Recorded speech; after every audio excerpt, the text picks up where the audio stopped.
You're listening to a social justice podcast hosted by Nicola Spurling, brought to you by The Flag Shop, and inspired by a social justice coloring book. Hello, this is the Social Justice Podcast. I'm your host, Nicola Spurling, and today I'm joined by a special guest from Rainbow Refugee. It's Norma Lize. Can you please introduce yourself? Hello, thank you so much for having me. Thank you for joining. My name is Norma. My pronouns are she and her, and I am the communications manager at Rainbow Refugee.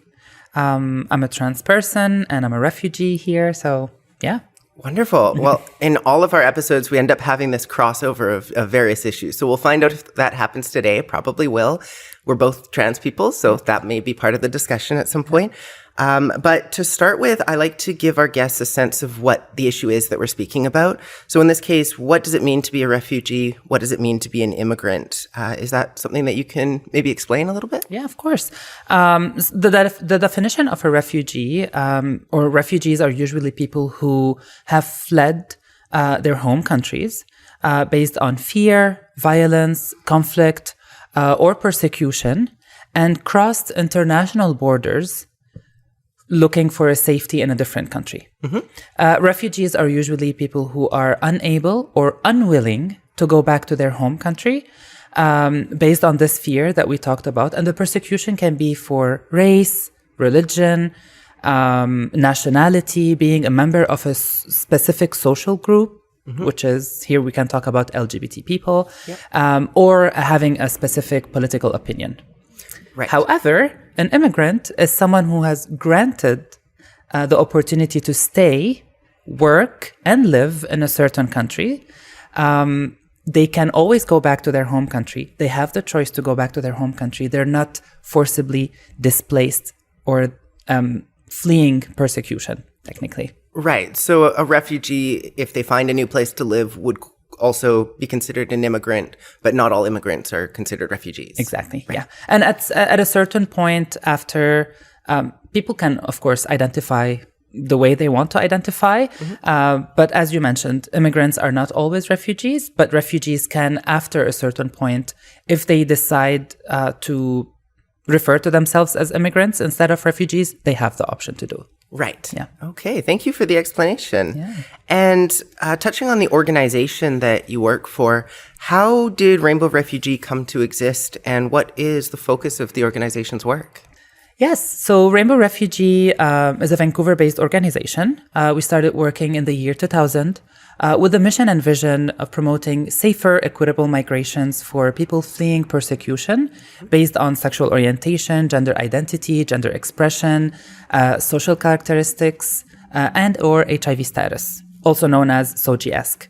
Right. We provide system navigation, we provide information for refugees and refugee claimants seeking refugee status in Canada. We also manage the Rainbow Refugee Assistance Partnership Program, mm-hmm. which is a program that will allow us as an organization to privately sponsor refugees with other organizations working in the country to privately sponsor LGBTQIA refugees from across the world. Right. And are there a lot of LGBTQI refugees around the world that are struggling to find places to live? According to the UNHCR, currently we have more than 30 million refugees around the world. Not all of them are LGBTQI, but we at Rainbow Refugee, we receive hundreds and hundreds of emails from people asking us for support. Mm-hmm. Unfortunately, we are a very small team, and there's a certain amount of people that we can support. But we usually refer them to organizations across the country as well. But yeah, a lot of refugees that we receive emails from are in a very critical situation.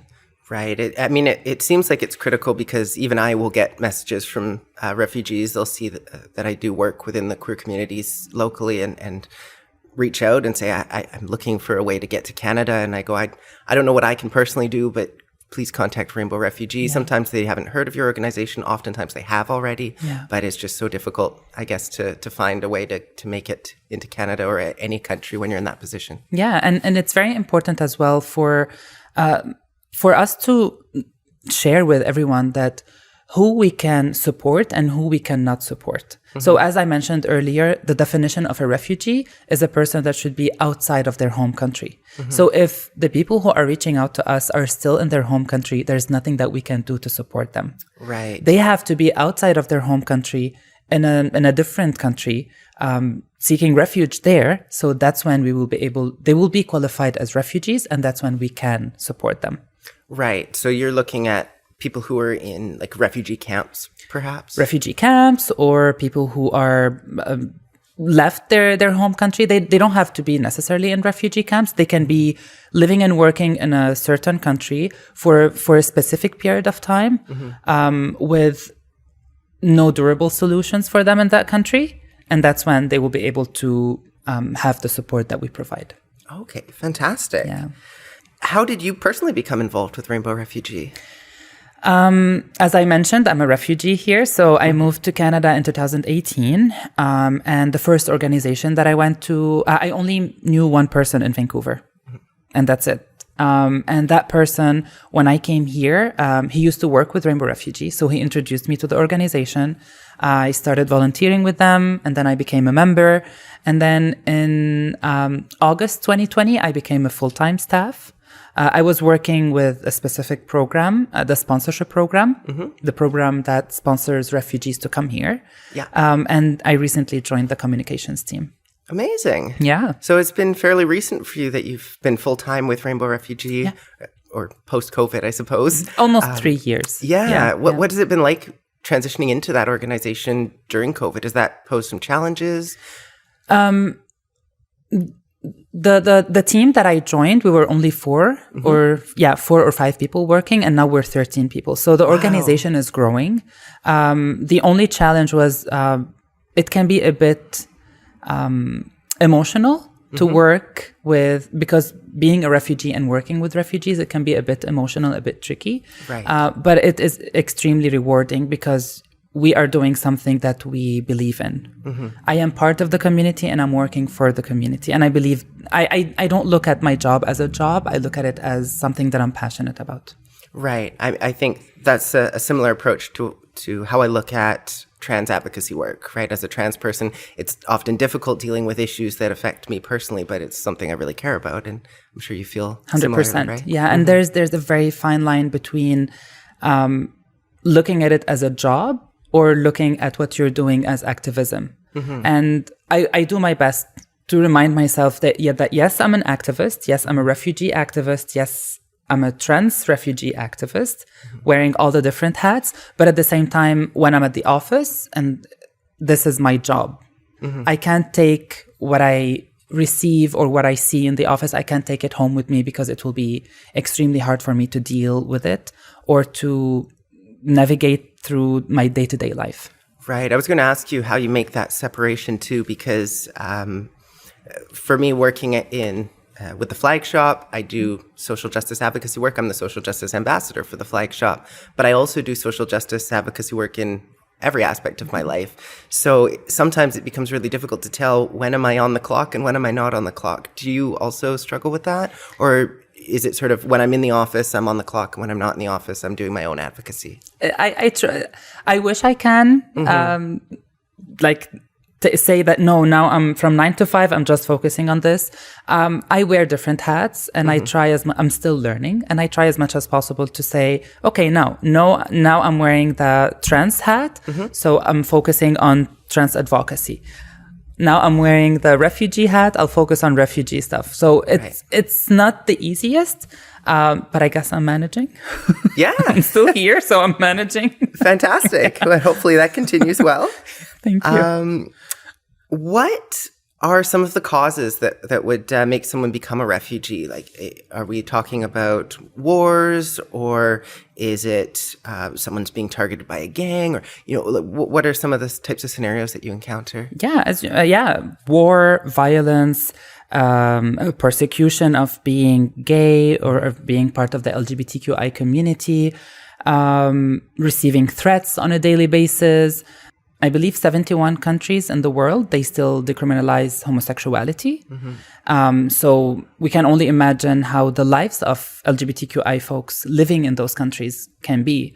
And someone can become, the cause for someone to become a refugee, other than the ones that we mentioned, is that there is no future for them in that country. There's no future for them in their home country, and there's no future for them in the country that they went to looking for safety or looking for a better place to live. Right. And when we say that there's no future for them, does that mean that their life is at risk if they were to stay in that country? Yeah. There's no future for them based on sexual orientation or gender identity, based on the race, based on religion, based on their political opinions, based on their nationality. Right. And who determines if someone qualifies to be a refugee? Is it dependent on each country that has different requirements around, we'll consider this person a refugee and they can seek asylum in our country if they meet X qualifications, or is there a global standard? Yeah, according to the United Nations, UNHCR, United Nations Commissions for Refugees, the definition is what I just shared with you. Right. So if you tick all the boxes, then you will become a refugee. Right. Yeah. Okay. Yeah. So as long as you meet the United Nations definitions, you can seek asylum in any country that accepts refugees. That accepts refugees. Right. Yeah. Okay. Yeah. And are there a lot of countries that don't accept refugees? Unfortunately. And it can be different from for a lot of reasons. Some countries would say that we are a small country and we are overpopulated and we cannot accept refugees. You can come here, stay for a short period of time, but then this country will be host country. You can't stay here for a long time. Right. I remember that being a big issue in the 2015 election around, do we want more people coming to the country? And I don't think it was specifically refugees. It was just immigration in general. We don't want foreigners coming into the country. It was sort of how the Conservative Party, I think at the time, was framing it, right? Yeah, but Canada is a huge country, and we have a lot of places where we can have a lot of people, and we need to have immigrants and refugees here because they will become part of the community and they will help us do better and do the work and continue on growing and be existing in this country. Absolutely. Yeah. On that note, what is the process for someone who wants to seek asylum in Canada? Is there certain paperwork you have to file? How long do you have to wait? What does that sort of look like? Yeah, so it depends if the person is outside of Canada or inside of Canada. If the people are outside of Canada meeting the requirements of being refugees, then they can register with UNHCR, and then the government, we call them government-assisted refugees, so the government will sponsor them to come here, or they can be privately sponsored. And when we say privately sponsored, like at Rainbow Refugee, we privately sponsor refugees, we work with groups of people in Vancouver and BC. We call them the Circles of Hope, regular people from the community, like you and me, living here and having the privilege of existing and being who we are in the community. We work with them closely to sponsor refugees to come here. The process can take a lot of time, just like everything that has to do with paperwork and submitting papers to the government, and processing time outside of the country. Because let's say we're sponsoring someone from Jordan who left Jordan and now located in Turkey. Then we have to follow the processing time that is specific to Turkey. It can be up to between 2 to 3 years before they move here. But once they move here, then they will arrive as permanent residents. Okay. And if someone is inside of Canada already, let's say students or someone on a short-time work permit, or visitors, and they fear going back to their home country because of persecution, that's when they can apply inland. They can be in Canada and apply for protection inside of Canada. Right. And how are they getting to Canada in that case? Is that, can you just cross a border and say, hey, I'm coming into Canada and I want to seek asylum here? Or are they sneaking into the country because they have to do it that way? Or student visa or working visa, or just tourists coming here as a tourist and then realizing that they cannot go back to where they came from. Okay. So, yeah. So it's not, I know in the news or in politics, it often gets framed as, people are sneaking into the country, but it sounds like that's not. It's not that easy, I guess. We have a lot of people who crossed the borders and they got to the borders and they said, I can't go back. Right. But I'm not sure about the number of how many people will do this, because they are putting themselves at a high risk. Right. When refugees do eventually arrive in Canada, what sort of support systems are here? I often hear about local people I live in Coquitlam. There's people in Coquitlam that will go out and try to find furniture, apartments, things like that to help. Is that sort of what refugees are reliant on? Is the support from the community? Are there government supports available? Yeah. It depends on the stream, on how they arrive to Canada. As I mentioned, either government-assisted refugees or private refugees, private-sponsored refugees. If they arrive here as government-assisted refugees, we have a lot of government agencies or welcome centers where people can go there, stay there for a short period of time, get their paperwork done, their SIN number, everything ready, and then they start looking for housing and they leave the welcome center. Okay. But if someone arrives here as private sponsored, then the people who sponsored this person, it's their job to find housing and support them from day-to-day tasks until they can support themselves. Right. Yeah. And does that pose a bit of a challenge? I mean, I know at the moment we're all worried about inflation going up, interest rates going up, things like that. Is that having an impact on people's ability to privately sponsor refugees? Honestly, no. Like in the last 2 years, we had more than 20 circles of people, circles of hope, who started working with us, and they are eager to sponsor people to come here. Right. So I guess once the refugees are here, that's when they will start facing the challenges. But for now, I'm seeing a lot of people interested in privately sponsoring. And when I say privately sponsoring, it's not that you have to pay out of your own pocket.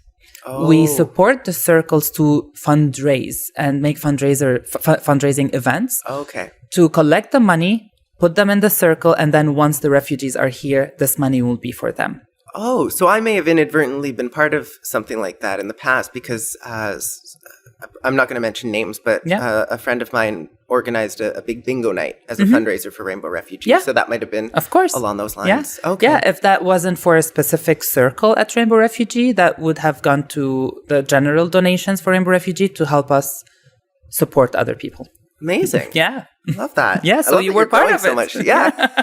Well, I'll try to be part of it more often, too. We may have already touched on this a little bit, but what are some of the main issues that refugees and or immigrants will face when they're relocating? And this could be to Canada or to any country, if you have a knowledge of that. But I don't think we have a specific list of issues that I can share with you, but it can be from finding communities of belonging, homesickness.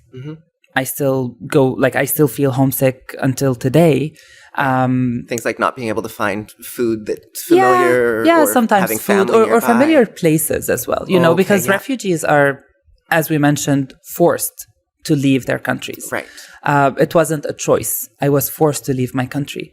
I can say as well, other issues can be related to finding a family doctor. It's not that easy to find a family doctor. Right. Specifically for LGBTQI folks, it's not that easy to find safe housings as well, knowing now that everything is going up and the prices. Finding a safe job. It's not just about finding a job, finding a safe job for LGBTQI folks. Knowing that it's so hard to have a job if you don't have the Canadian experience. Right. We really focus on the Canadian experience here, and it's a must for anyone to find a job. So, and the list can go on and on and on, from feeling comfortable going out, and here as well, the intersectionalities. We can talk about languages, we can talk about privileges, we can talk about the background of the people who are moving here. For example, my integration in the community when I moved here was kind of easier than another person because I speak the language and I was able to be integrated in the society faster than other folks. Right. And we always talk about acknowledging the privileges that you have, and even as refugees, we do have privileges, and we're not all equal. Right. I think that's something that a lot of people don't understand because we keep coming back to this conversation around what privilege means on the podcast and just in my advocacy circles, where you can be very not privileged in many, many ways, but there could be a certain aspect of your life where you do have privilege. And I think some people will view it as you either have privilege or you don't have privilege, but there's much more nuance to it. Of course. Like, I have a university degree. That's a privilege. I speak French and English. That's a privilege. I did some activism back home, so it was easy for me to be integrated in the community here. That's a privilege. But that doesn't mean that the privileges that I have, that doesn't mean that I don't qualify to be a refugee. It has nothing to do with it. Right.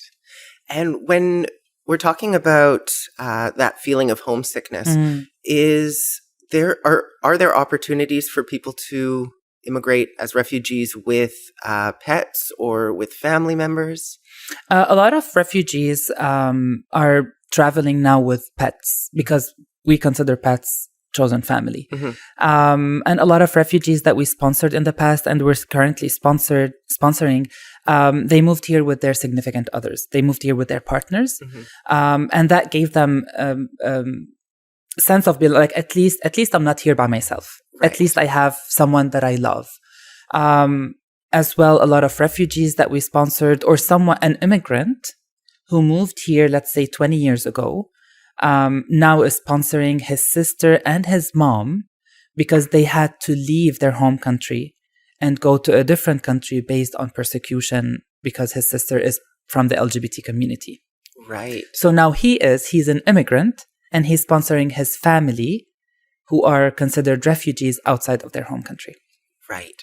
Yeah. And is it quite challenging to bring other people over? Like, do they also need to qualify as refugees?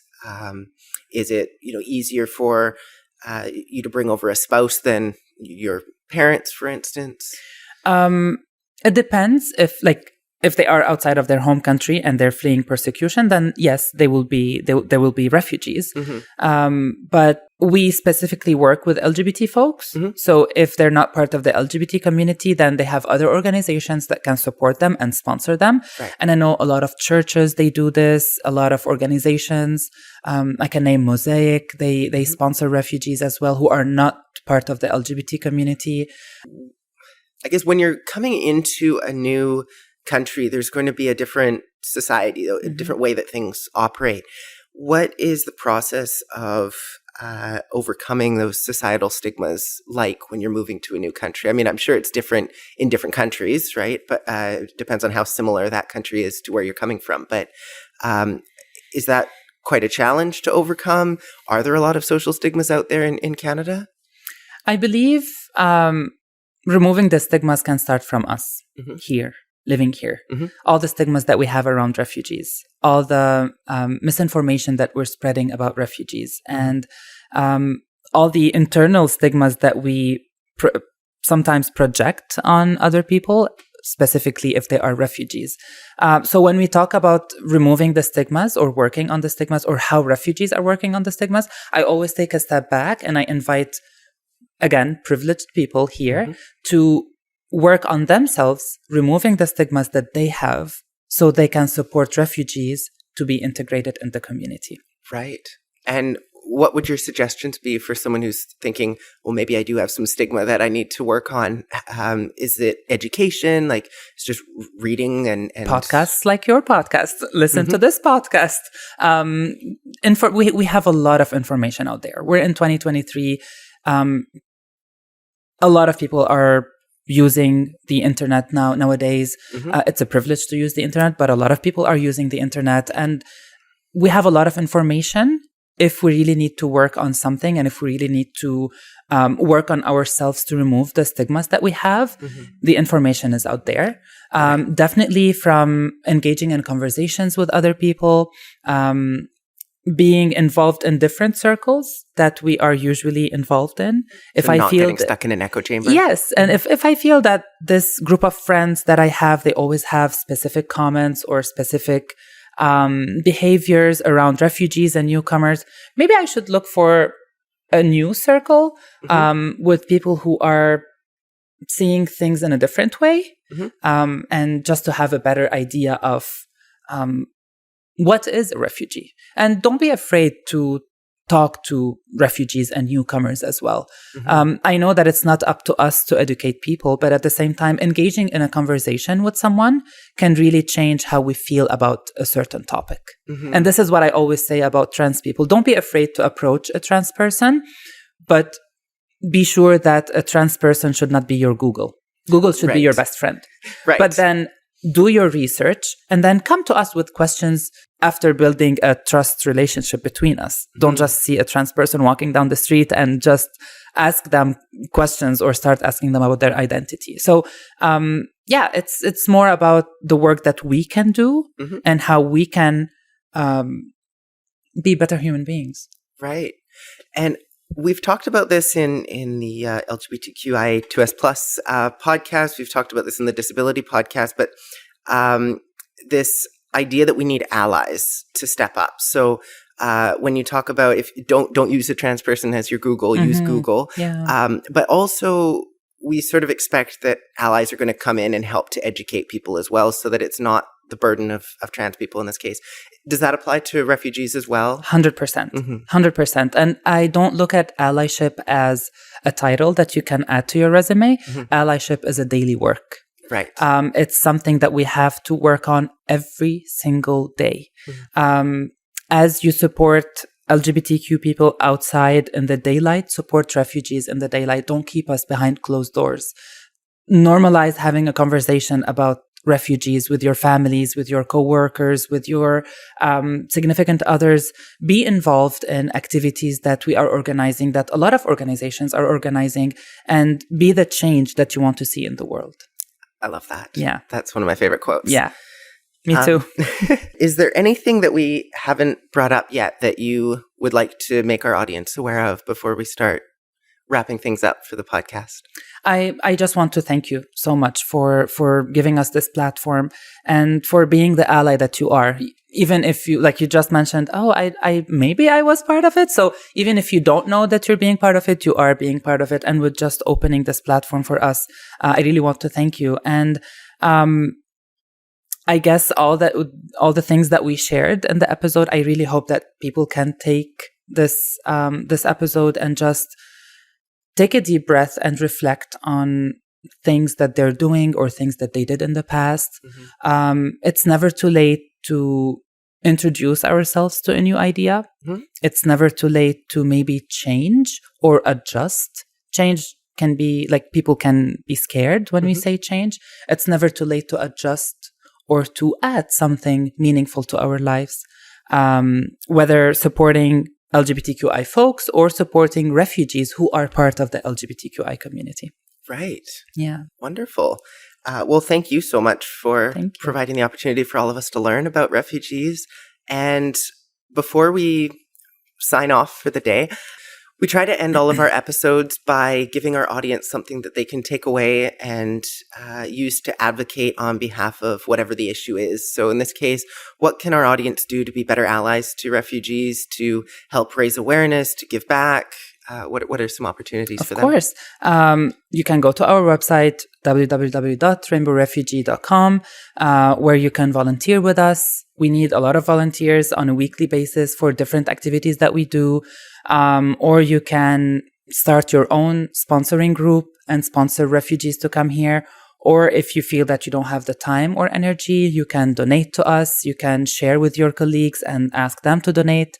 As I mentioned, we are still a small organization, but we have big dreams and we have a lot of things that we want to do. And all the support from the community is much appreciated. Right. It sounds like there's no shortage of people to help. So all of the volunteers, all of the money that you can get is going to be beneficial, it sounds Definitely. like. Yeah. Fantastic. Yeah. Well, thank you again for joining me today. It's been a pleasure to chat with you. And like I said, to learn more about this topic. I hope our audiences gathered something useful from it that they can take out into their lives and make the world a better place. So thank you again. And we'll call it a wrap for today. This has been a social justice podcast. Today's issue that we've been discussing is refugees and immigration. And we'll see you in the next one. Thank you. Okay, thank you. You've been listening to a social justice podcast hosted by Nicola Spurling, brought to you by The Flag Shop, and inspired by a social justice coloring book.